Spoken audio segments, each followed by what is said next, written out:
Time to review your vocabulary before you take your weekly test. The first word that I have for you is the word bay. The word bay.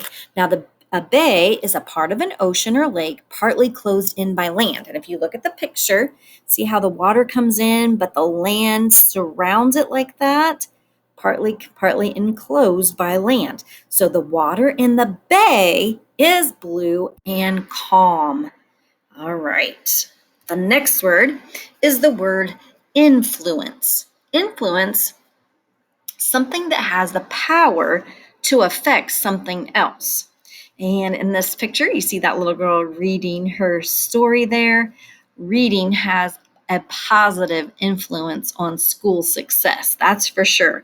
The more you read, the better you're going to do in school. So reading has a positive influence on school success. All right. I think I skipped a word.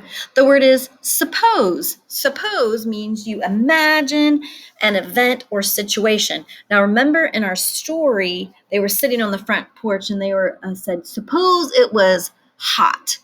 All right. They were imagining what it'd be like on a hot day. Well, suppose that you could fly.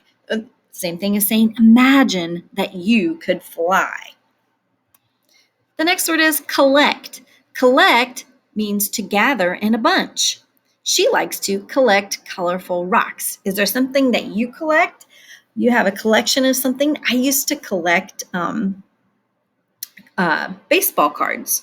So some people collect baseball cards, some people collect rocks, some people collect stamps. There's all kinds of things that people like to collect. When you go to the beach, you collect shells.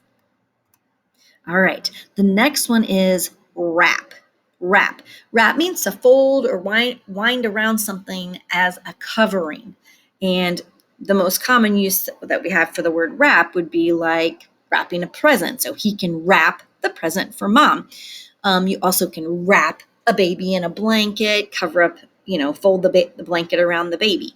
So wrap means to fold or wind around as a covering. This is probably a good time to stop and talk too, because we had a shortened week, so we didn't get to all of the lessons that I wanted to.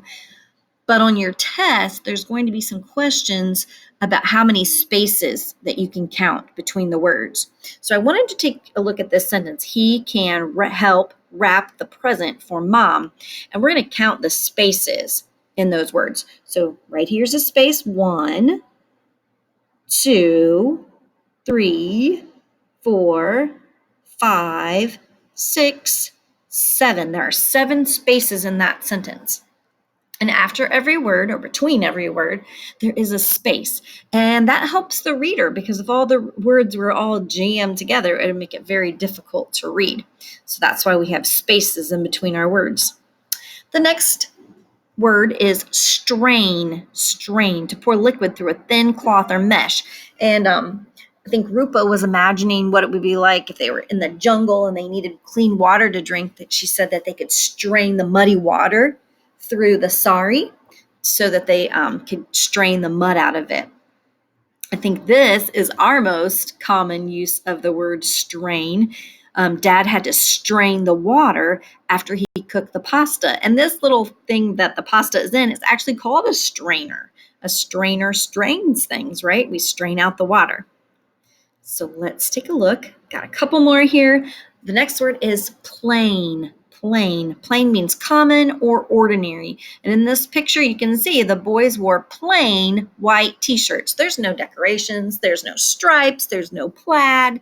They are plain white t-shirts. And our very last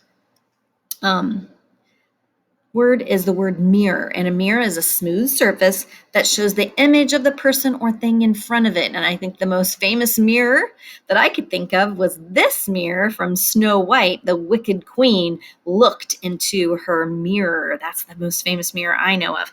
Let's go ahead and we're going to count the spaces in this sentence right here. The Wicked Queen looked into her mirror. See if you can count how many spaces there are. Here's a space between the word the and wicked, so that's 1. Here's another one, 2, 3, 4, 5, and 6. There are 6 spaces in there. I think there's a couple questions on your test about counting the spaces between words. So you just have to kind of look where one word stops and the next one starts. There should always be a space. I think you're probably ready to head on over to the McGraw-Hill app and take that weekly test.